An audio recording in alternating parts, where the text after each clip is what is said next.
Now, the richest 1% of people on the planet are producing more than twice as much carbon pollution as the poorest. A new report from Oxfam says the overconsumption of the wealthy is fueling the climate crisis, while billions of poorer communities pay the price. Between 1990 and 2015, rich nations were responsible for depleting nearly a third of the Earth's carbon budget. The carbon budget is the maximum amount of greenhouse gas emissions humans may produce before catastrophic temperature rises are unavoidable. Well, to discuss this further, we can speak now to Tim Gore. He's head of climate policy at Oxfam International, as well as being author of this report. Well, thanks for taking time to speak to us here. Just exactly how is this the richest people on the planet, rather, managing to produce so much carbon emissions at such an alarming rate? Well, this is the consequence of government policies over the last 20 to 30 years that have concentrated income and wealth in the hands of a very small number of people. And, you know, it's things like driving very highly polluting large cars. It's things like flying many times around the world each year.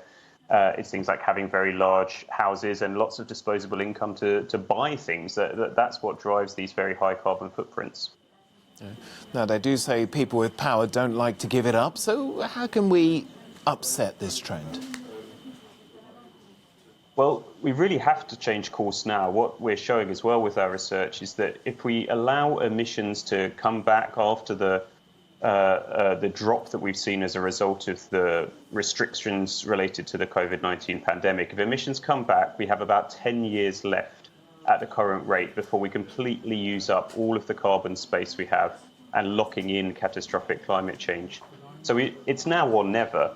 Governments need to grasp the nettle and put new priorities in place that deliver for the majority of people, improving their incomes and allowing them to live a better life, while reducing inequality. And there's lots of policies that they can put in place to do that. They can tax some of those very carbon-intensive activities like frequent flights or very large, highly polluting cars. And they can invest more in energy efficiency measures for low-income households, or expanding infrastructure for digital communications or electric vehicles, and that will create jobs. It will give us cleaner air, healthier populations. So these are win-win policies, but the key is that governments need to decide to do them now.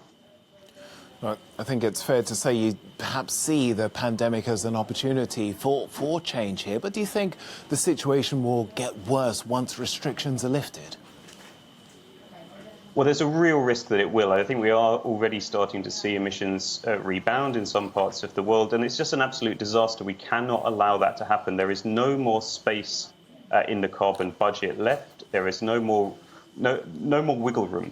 You know, we've used it all up over the last 10, 20 years of doing nothing serious about the climate crisis. So this is really the last chance for governments to change course. But we have also seen, painful as the COVID restrictions have been for millions of people, disruptive, chaotic as it's been, it has shown that governments can act quite radically when they're confronted with an urgent crisis. And it's shown that many of us living quite comfortable lives can change those lifestyles quite radically if we have to. Tim Gore, head of climate policy at Oxfam International, thanks for joining us here on the programme.